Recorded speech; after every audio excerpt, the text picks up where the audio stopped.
오늘은 진짜 예수님 제자인가? 라는 제목으로 하나님 말씀을 같이 나누길 원합니다. 믿음의 식구들이요, 영원한 생명에 대한, 구원에 대한 확신이 있으십니까? 예수님께서는 한 부자와 나사로 이야기를 통해서 스스로 구원의 확신이 있는 자, 또 아브라함을 아버지라 부르는 자가 진짜 믿음이 없다면 구원을 받지 못하였다라고 말씀하십니다.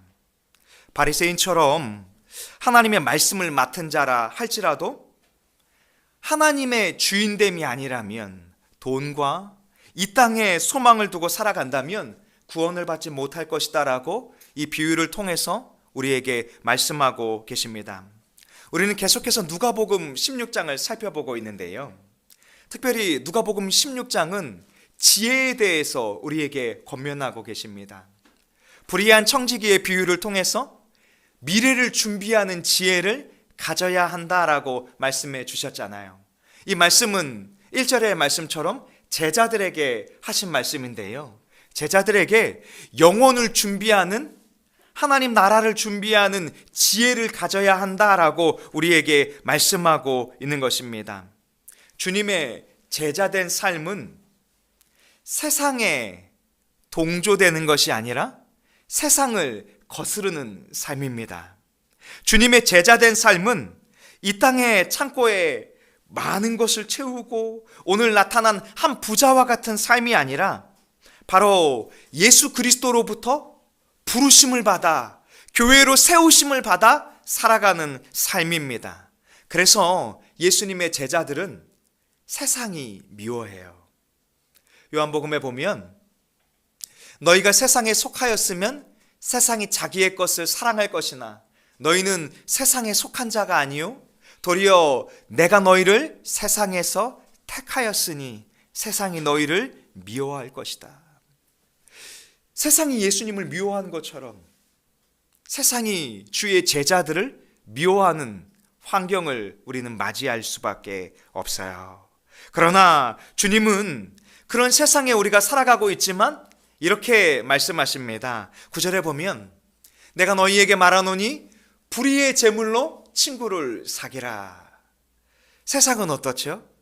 부자는 창고에 가득가득 재물을 모아야 하지요.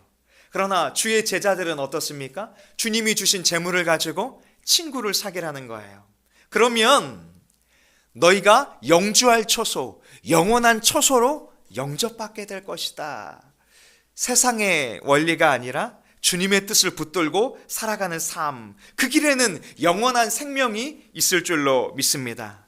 그런데 이 말씀이 바리새인에게는 들리지 않아요. 14절에 보니까 바리새인들은 이 모든 것을 듣고 비웃었다. 하나님의 말씀이 선포되고 하나님의 독생자이신 예수 그리스도를 통해서 생명의 복음이 선포되고 있는데 그 말씀이 귀에 들리지 않는 거예요. 그 하나님의 나라가 눈에 보이지 않는 거예요. 마치 선지자들을 통해서 말씀하신 것처럼 그들이 보기는 보아도 깨닫지 못하고 듣기는 들어도 들을 수 없느니라. 무엇 때문에요? 돈을 사랑하기 때문에. 성경에 보면 바리새인만큼 종교적인 열심을 가진 자들이 없습니다.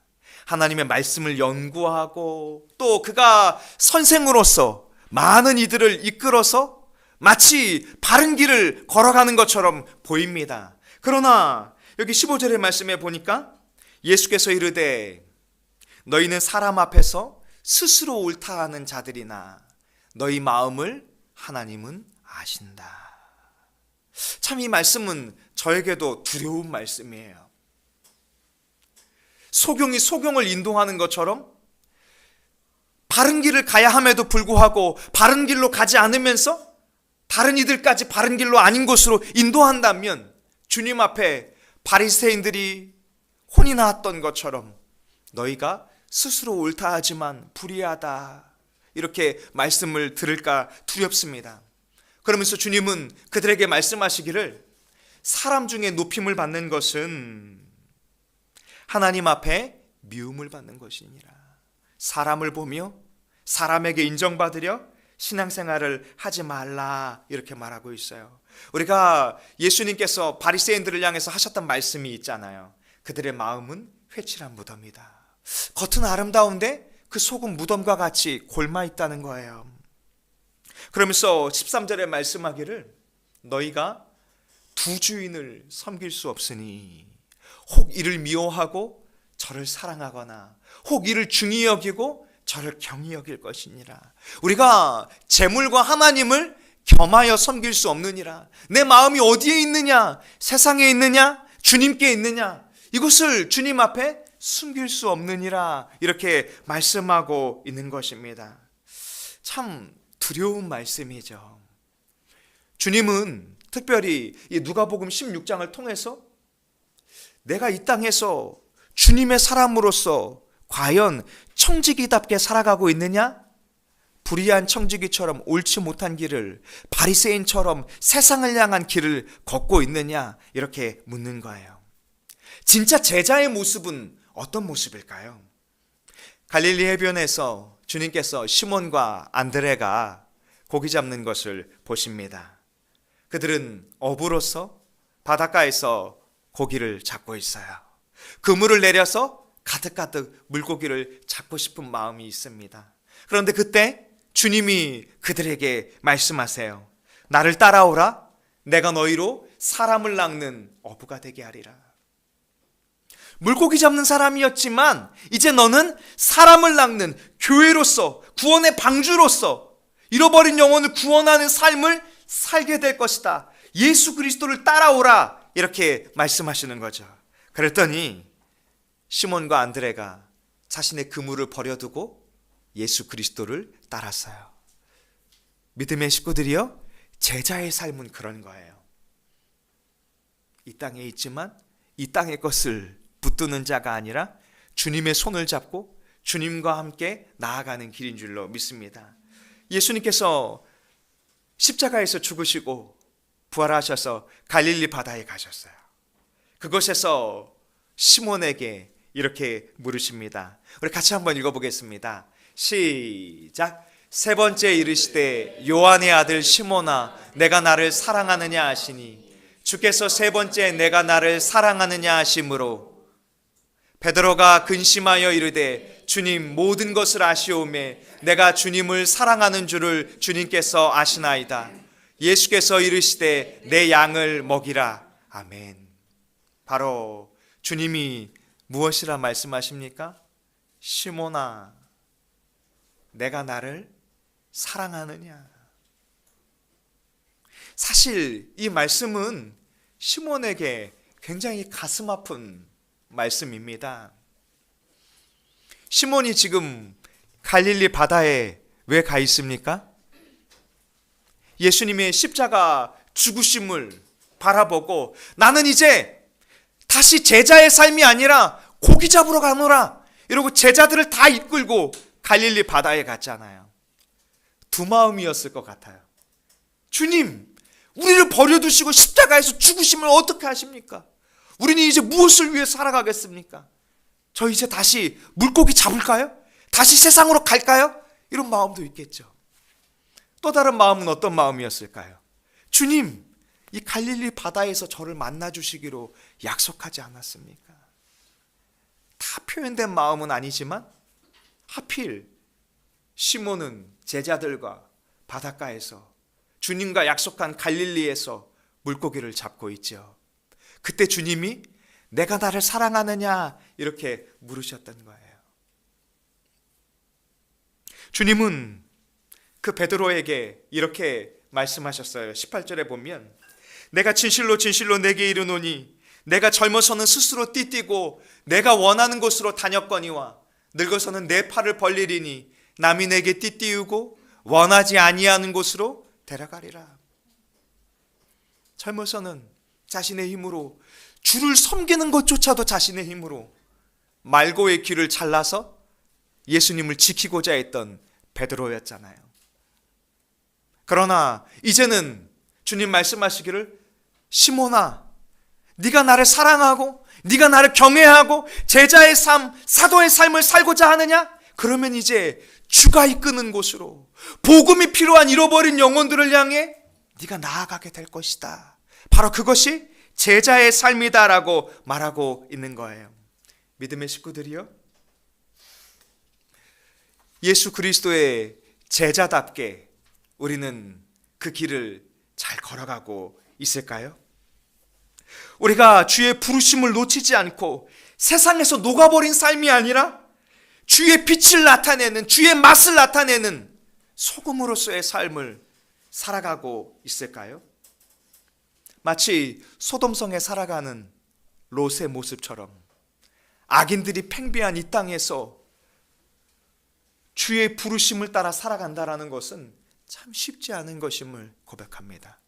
어제도 믿지 않는 분들과 이야기를 나누면서 참 세상적인 이야기들을 많이 해주세요.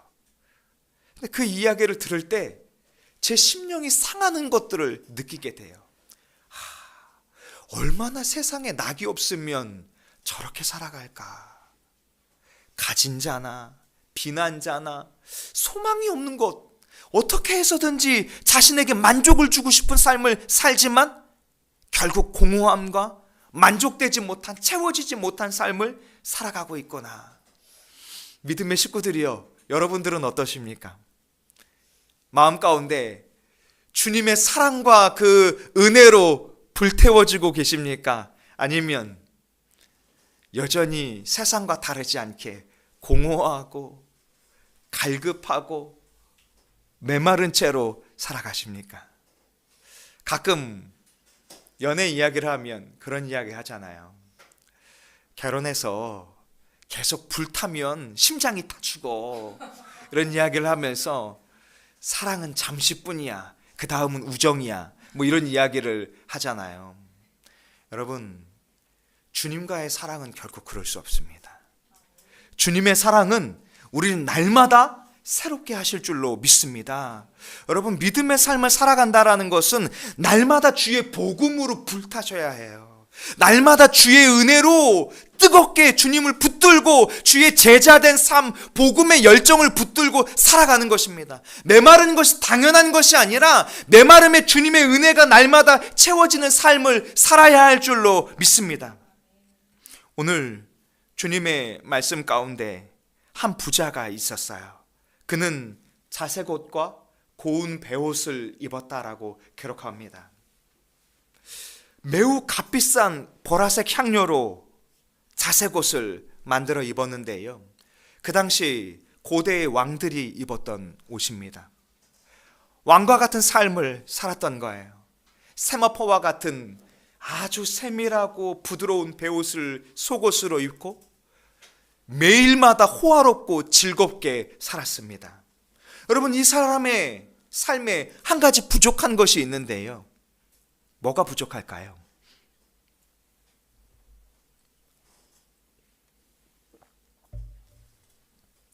영원한 삶을 준비하지 않았죠. 누가복음 16장을 시작하면서 영원한 삶을 준비하는 제자의 삶을 이야기하고 있잖아요. 지금 이 비유들은 서로 분리된 것이 아니라 하나의 비유로 연결하고 있는 거예요.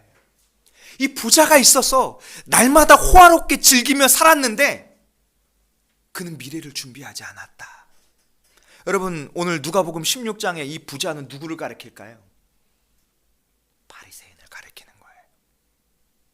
그러나 여기 또 한 사람이 있는데요, 20절에 보니까 나사로라 이름하는 한 거지가 헌데투성이로 그의 대문 앞에 버려진 채.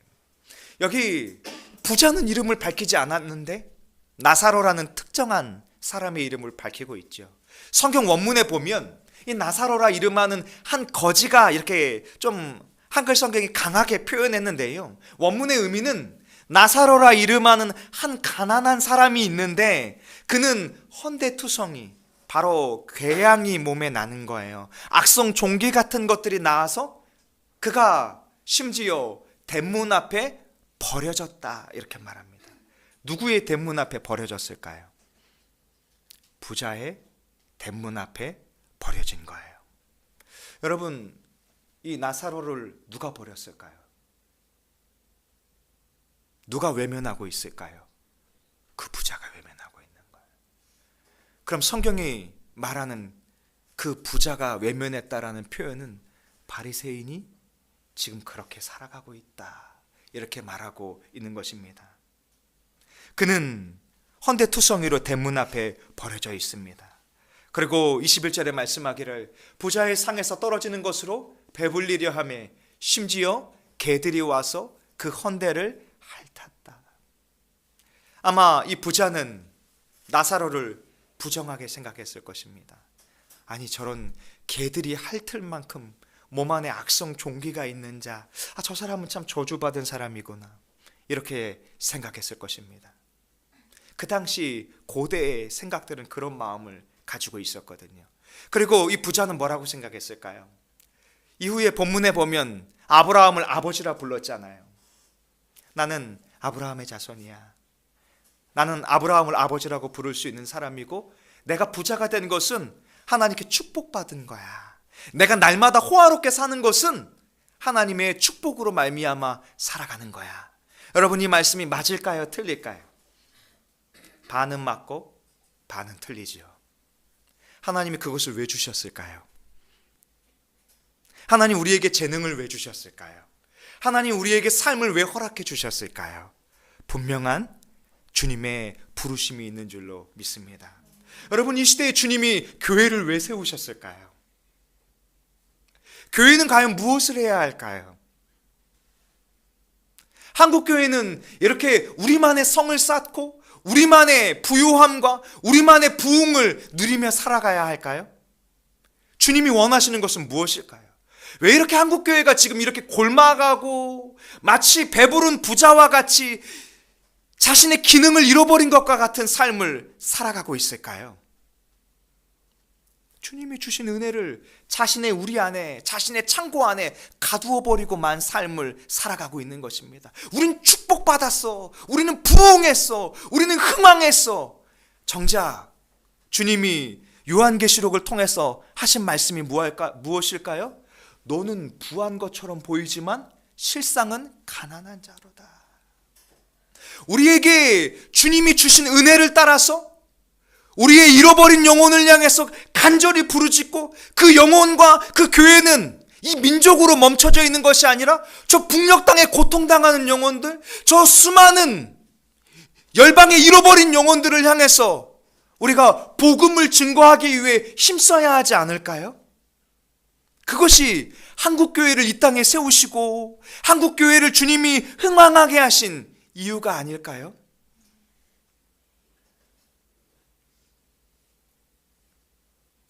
이제 부자와 나사로는 죽음을 맞이했어요.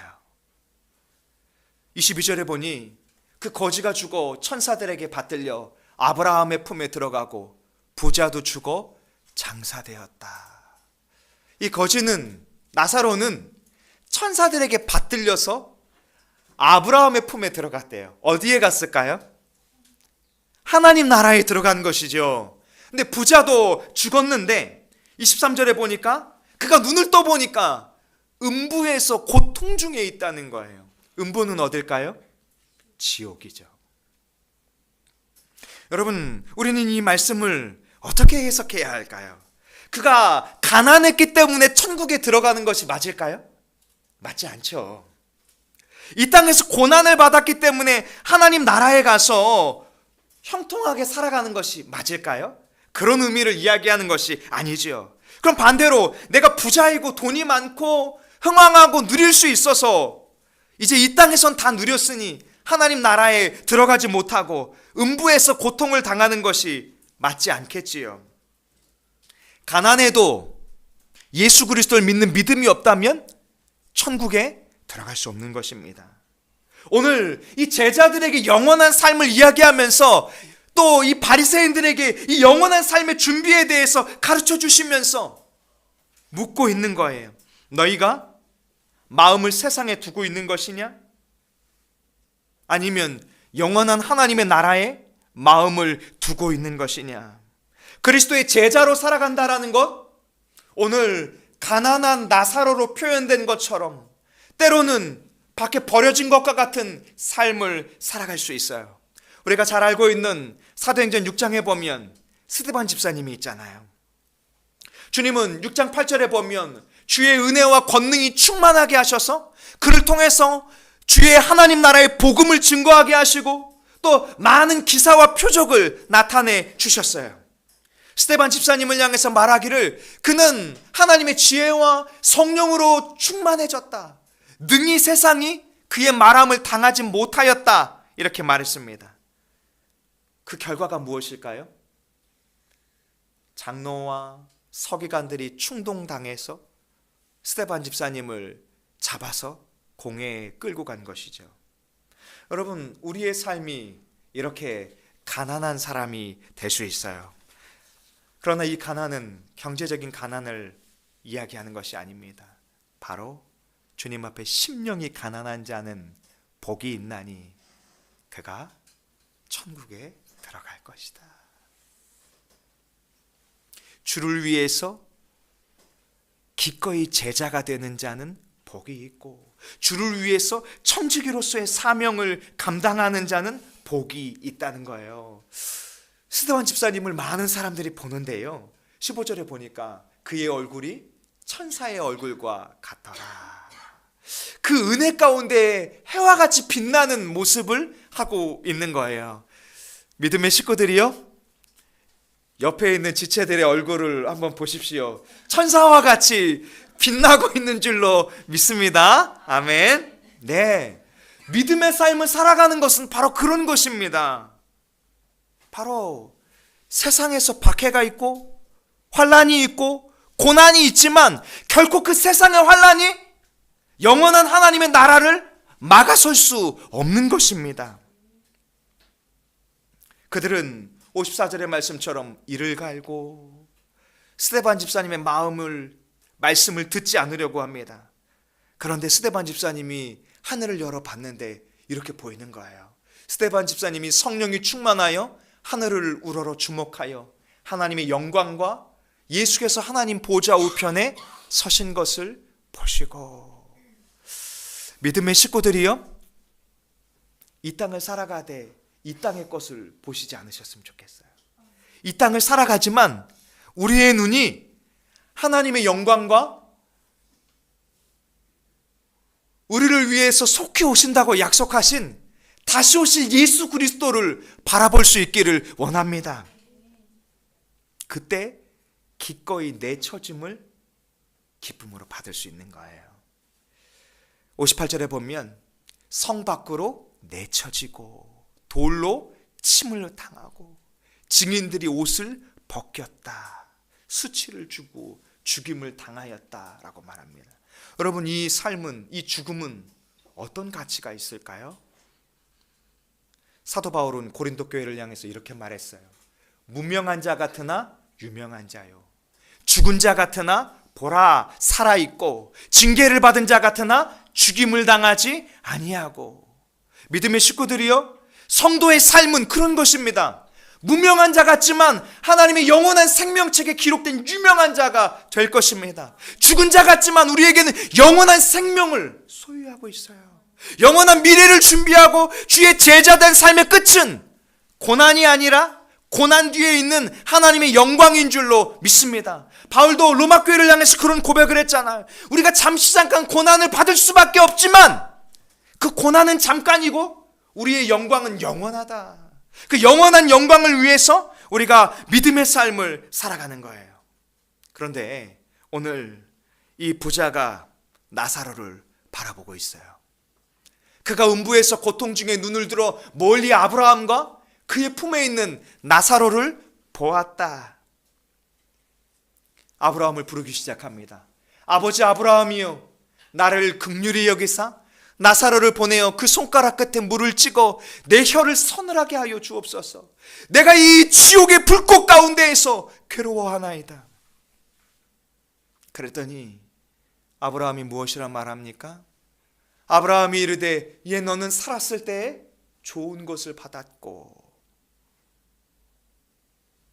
이 표현은 굉장히 함축되어 있는 것입니다. 한 부자가 좋은 것을 받았다는 것은 무엇을 의미할까요? 너는 날마다 호화롭게 너의 풍요를 너를 위해서 누렸고, 내가 주인된 너의 안정과 너의 안락과 너의 기쁨을 위해서 살아갔으니 내가 구원받지 못하는 것이 당연하다는 거예요.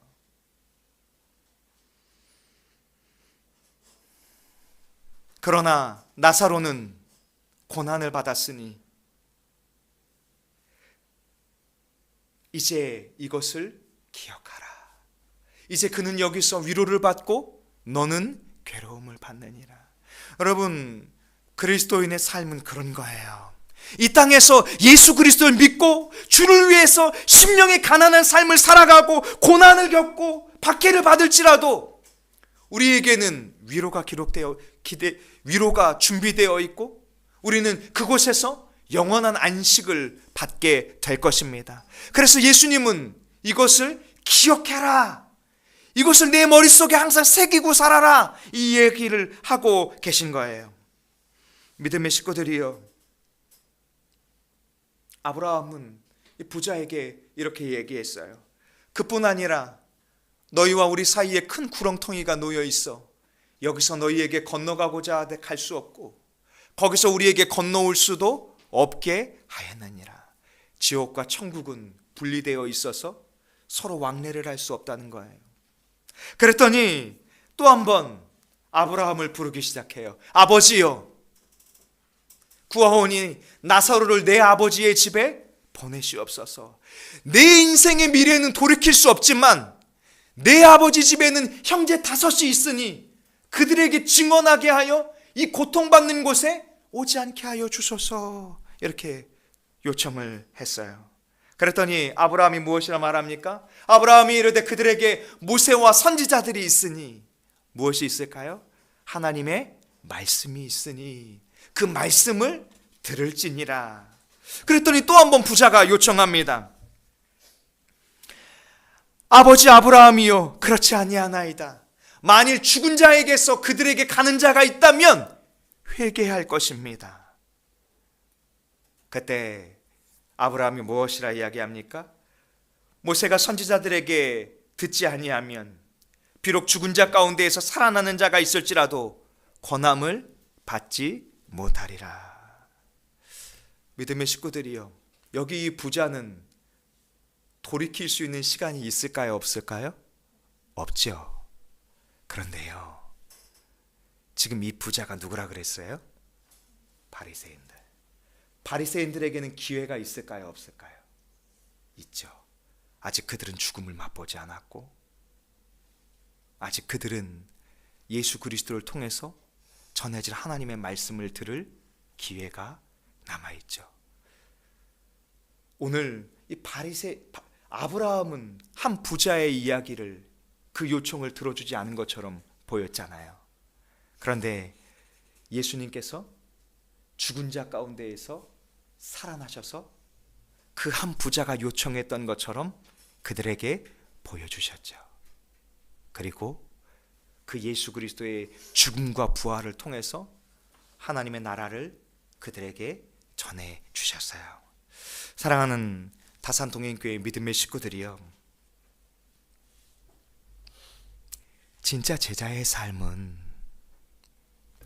예수 그리스도의 말씀이 전파되었을 때 머뭇거리는 사람이 아니에요. 주저앉는 사람이 아니에요.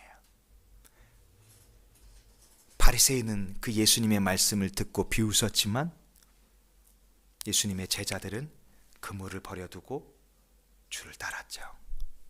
믿음의 식구들이요, 진짜 제자의 삶을 살아갈 수 있길 원합니다. 영원한 하나님의 나라를 준비하는 삶을 살아가길 원합니다. 그 길이 비록 좁고 주께 맡기신 삶을 살아가는 것이 때로는 버거울지 몰라도 주의 성령께서 우리를 붙잡아 주실 줄로 믿습니다. 기도하겠습니다.